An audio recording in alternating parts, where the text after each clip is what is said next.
বর্ষা ম্যাডামের সামনে একটু মিথ্যে মিথ্যে গঙ্গার অভিনয় করতে হবে। না, আমি আমি তা পারবো না। আমার কথাটা বোঝার চেষ্টা করো বিবেক। কি বোঝাবে তুমি? আর দ্বিতীয় কোনোদিন তুমি আমার সামনে ওই কথা বলবে না। কেন বলবো? কেন বলবো না?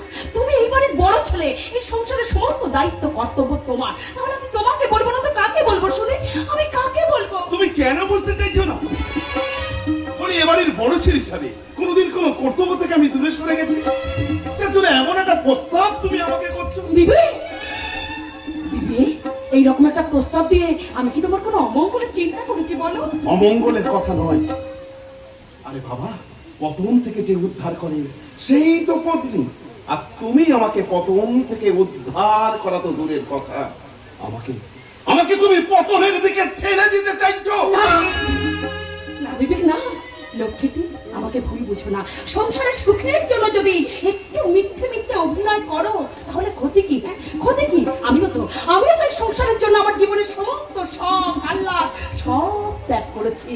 তাহলে তুমি কেন পারবে না? আর একটা কথা শুনে রাখো, তুমি যদি মিথ্যে মিথ্যে অভিনয়টা করতে না পারো তাহলে কিন্তু তোমার ভাই কোনোদিনও ডাক্তার হতে পারবে না।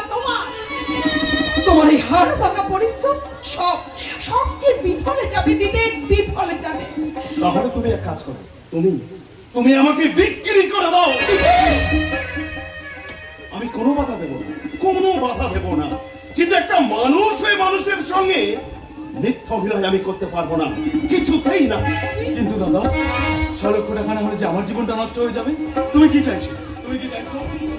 তোমার সব চেষ্টা ব্যর্থ হয়ে যায় না ভাই, আর আমি বেকার হয়ে যাই? না না রে ভাই, না, তুই অমন কথা বলিস না রে। তোকে নিয়ে তো আমার অনেক অনেক স্বপ্ন।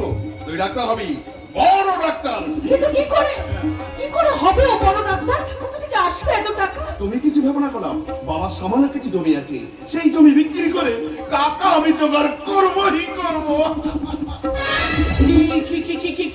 কি বললি তুই? জমি বিক্রি করে টাকা জোগাড় করবি? হ্যাঁ মা। কিন্তু কিন্তু কি মা? ওই জমিতে কয়দিন আগে তোর বাবা সব বিক্রি করে দিয়েছে রে। মা, মা তুমি কি বলে? বাবা জমি বিক্রি করে দিয়েছে? কিন্তু জমি বিক্রি করে এত টাকা বাবা কি করলো? তোর বাবা ঋণ শোধ করেছে রে। না মা, বাবা কিন্তু এটা মোটেই ঠিক কাজ করেনি। আমাদের কিছু না জানিয়ে সমস্ত সম্পত্তি এভাবে বিক্রি করে দিল। আচ্ছা, তোদের কে? ওটা আমার সম্পত্তি, আমি বিক্রি করেছি। এবারে হাতটাই উত্তর বিষ্ণুপুরে কোথাও একজনের কাছে বিক্রি করে দিয়ে আমি মদ খেয়ে নেবো। আচ্ছা, তোরা বলার কে?